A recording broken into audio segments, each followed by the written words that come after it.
everyone, Nicole Steckling, Technical Agronomist for DeKalb and Asgrow in Northeast Iowa.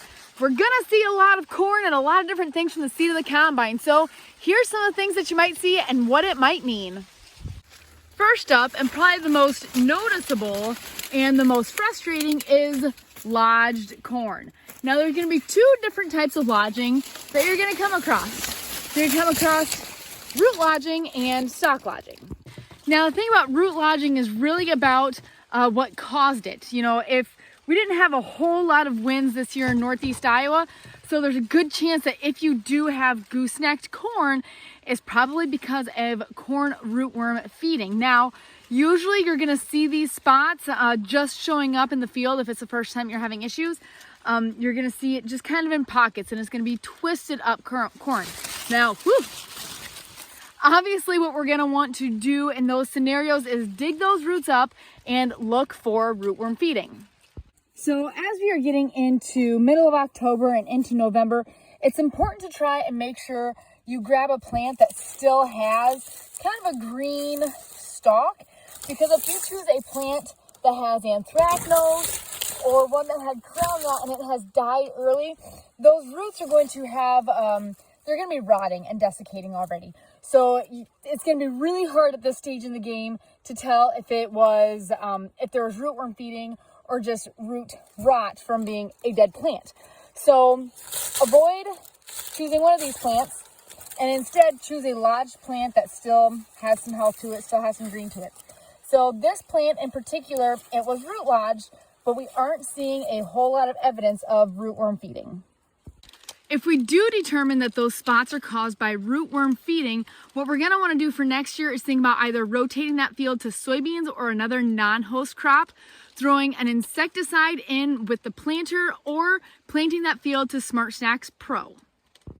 Next type of down corn, stalk lodging.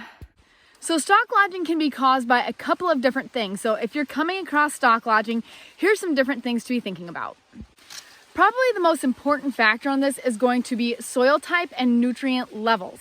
And that's because they both play hand in hand on how quickly they might cannibalize that stalk and move the nutrients from the stalk.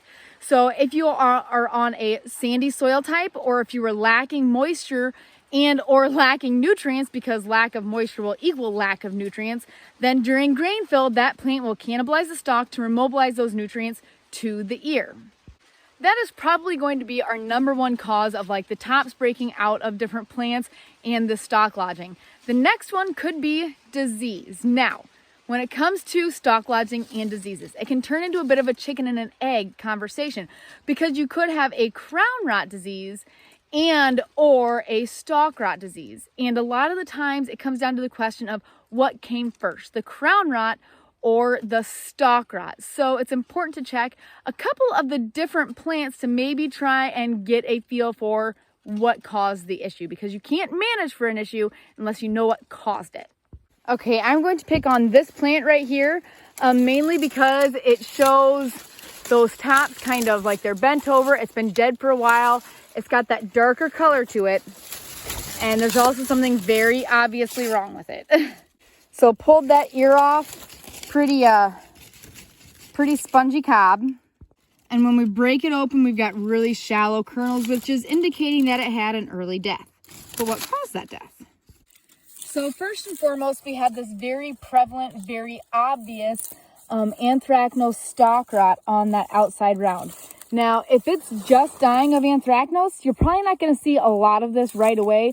It continues to show up the longer that plant is dead. So this guy's been gone for a while.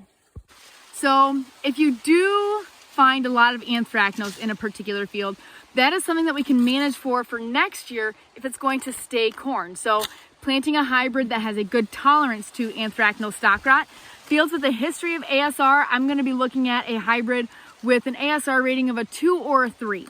If you can't or don't want to plant a hybrid with those ASR scores, then we're also looking at making sure that we're making a fungicide pass. Now, when we're dealing with ASR, those are some of the first fields that I'm going to recommend a V5 followed by a post-tassel application.